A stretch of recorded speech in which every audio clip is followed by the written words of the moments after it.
Conservation. Les populations de reptiles et d'amphibiens sont aujourd'hui menacées à travers presque toute la planète.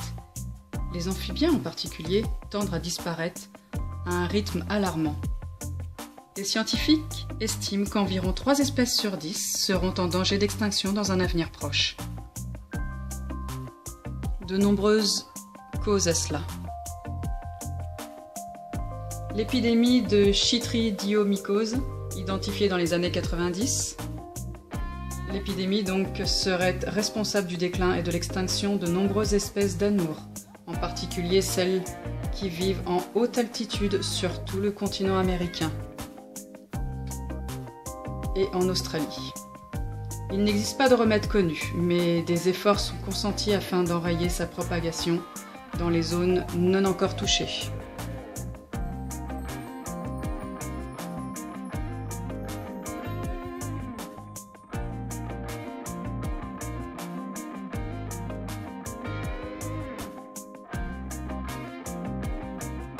Un des autres facteurs, donc, c'est la pollution.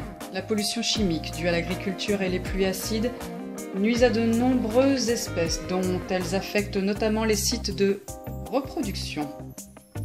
La pollution de l'eau affecte les animaux comme les plantes, de différentes manières. Les amphibiens sont particulièrement vulnérables à cette dégradation de leur environnement durant la phase aquatique de leur vie, car ils absorbent alors des substances chimiques à travers leur peau.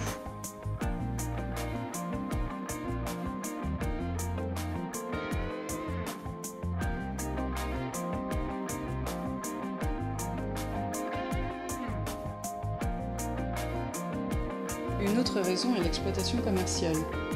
Des millions de reptiles sont tués chaque année pour alimenter le commerce des peaux ou développer l'industrie du tourisme. Certains crocodiliens sont ainsi élevés dans des fermes spécialisées. Commerce de peau. Les reptiles sont pelés, puis leur peau est étendue, séchée et traitée afin de servir à la confection de produits divers comme des ceintures, des sacs, ou encore des chaussures.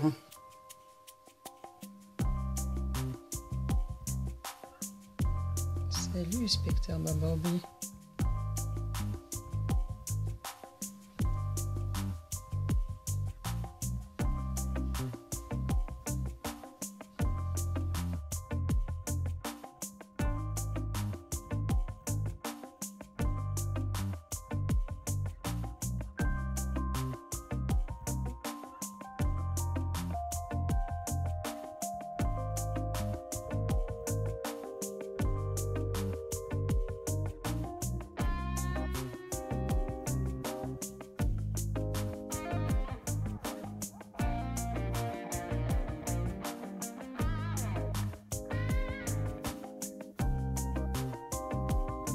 Perturbation des habitats. La déforestation en vue de développer l'industrie ou l'agriculture et l'expansion des villes ont bouleversé et fragmenté de nombreux territoires où reptiles et amphibiens étaient communs auparavant. Ces animaux n'ayant pas la mobilité des oiseaux, la survie d'une population isolée des autres est peu probable sur le long terme.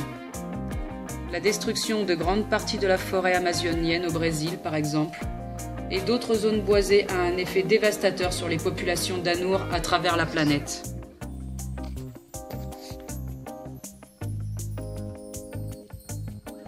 On va s'occuper de vos œufs.